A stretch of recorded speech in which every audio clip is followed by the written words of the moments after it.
अत्यंत अमानवी वागणूक देऊन मागील 2 वर्षापासून कुलूप बंद खोलीत ठेवून आई व बहिणीला दिल्या नरकयातना। पाखरसांगवी शिवारातील रत्नापूर नगरातील घटना।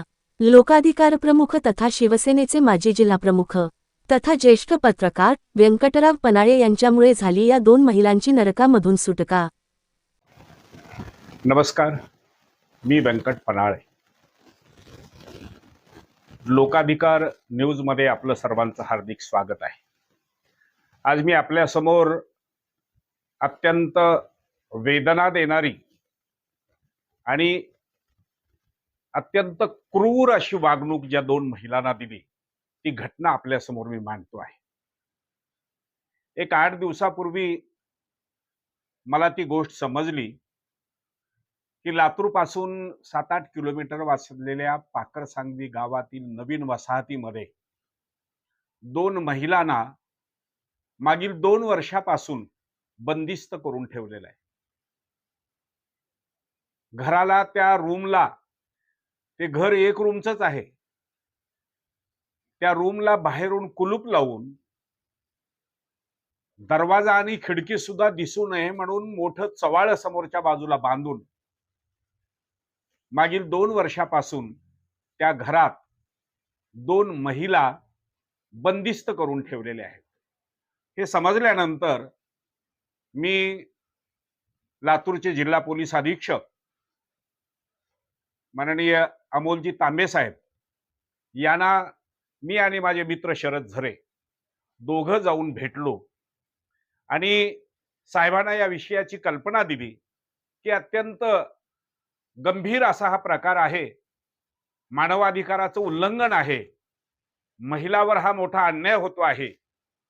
ही गोष्ट सांगितल्यानंतर त्यांनी ताबडतोब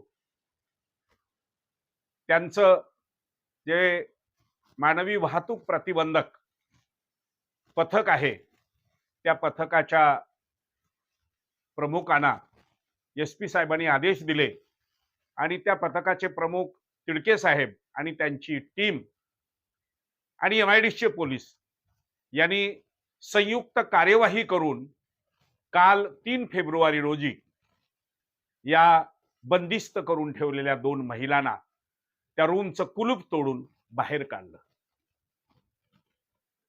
घटना अशी आहे की या महिलेला आणि तिच्या त्या मुलीला त्या महिलेच्या 2 मुलांनीच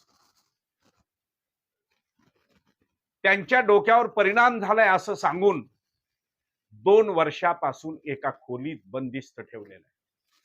खरं म्हणजे त्यांना बंदिस्त ठेवूनच वेड केलेलं आहे।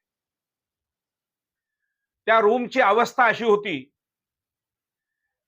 बाहेरून बांधलेल्या चवाळ्याला 1 फुटाचं छिद्र खिडकीच्या समोर ठेवलेलं आहे आणि त्या छिद्रामधून दररोज भाकर मध्ये टाकायची, पाण्याच्या बाटल्या टाकायच्या, मात्र कुलपाच्या बाहेर त्या दोन्ही महिलाला येऊ द्यायचं नाही।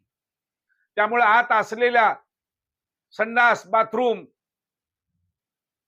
एवढं गलिच्छ आणि ती सगळी रूम एवढी गलिच्छ झालेली आहे की कुलूप तोडल्यानंतर प्रचंड दुर्गंधी पसरलेली लक्षात आलं।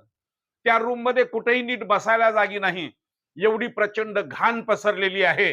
नरक यातना जिवंतपणी भोगण्याची पाळी या 2 महिलावर, त्या महिलेच्या 2 मुलांनीच आणली। अत्यंत दुर्दैवी अशी कहाणी।